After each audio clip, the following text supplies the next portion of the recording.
আমাদের কেন্দ্রীয় কর্মসূচির অংশ হিসেবে আমরা 4টি দাবি নিয়ে আজকে কর্মবিরতিতে আছি।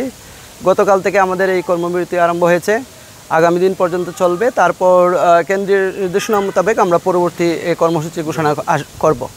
আমাদের 4টি দাবির মধ্যে প্রথম দাবি হচ্ছে এন্ট্রিপদ নবম গ্রেড সহ 4 স্তরীয় পদসোপান এবং আলাদা অধিদপ্তর, যা আমাদের মাননীয় প্রধান উপদেষ্টার সম্মতি দিয়েছেন। আমাদের দ্বিতীয় দাবিটি হচ্ছে আমাদের বকেয়া টাইম স্কেল এবং সিলেকশন গ্রেড, যা মহামান্য আদালত আমাদের পক্ষে রায় দিয়েছেন 30 দিনের মধ্যে বাস্তবায়ন করার কথা, কিন্তু আজ অবধি আমাদের 7 মাস চলে গেছে, তারপরেও আমাদের এই রায় বাস্তবায়নের কোনো উদ্যোগ গ্রহণ করা হয় নাই। আর তৃতীয় দাবি হচ্ছে আমাদের বিভিন্ন যে পদগুলো আছে সেগুলো খালি পড়ে আছে।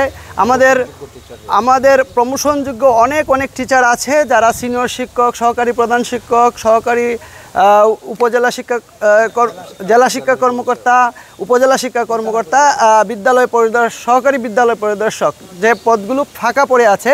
নতুন এবং ফিরে আসা গ্রাহকদের জন্য নগদে চলছে ক্যাশব্যাক সহ প্রতিদিন হাজারো উপহার জেতার সুযোগ। হবে আশা আর ফেরা, সারপ্রাইজ সেরা। সেগুলোতে আমাদের পদায়ন হচ্ছে না, এই হচ্ছে 3 নম্বর দাবি। আর 4 নম্বর দাবি হচ্ছে আমাদের পূর্বে অ্যাডভান্স ইনক্রিমেন্ট দেওয়া হতো, যা বর্তমান সময়ে 15 পে স্কেলে অফ রাখা হয়েছে। আমাদের সেই আগের মতো করে যারা আমাদের সিনিয়ররা পেয়েছেন সেরকমভাবে আমরা অ্যাডভান্স ইনক্রিমেন্ট পেতে চাই। এই হচ্ছে আমাদের 4 নম্বর দাবি। আমরা সরকারের কাছে সুদৃষ্টি কামনা করছি আপনাদের মাধ্যমে। আপনারা আমাদের সহযোগিতা করবেন এবং সরকার বাহাদুর যাতে আমাদের দাবিগুলো দ্রুত পূরণ করেন সেই প্রত্যাশা রাখছি।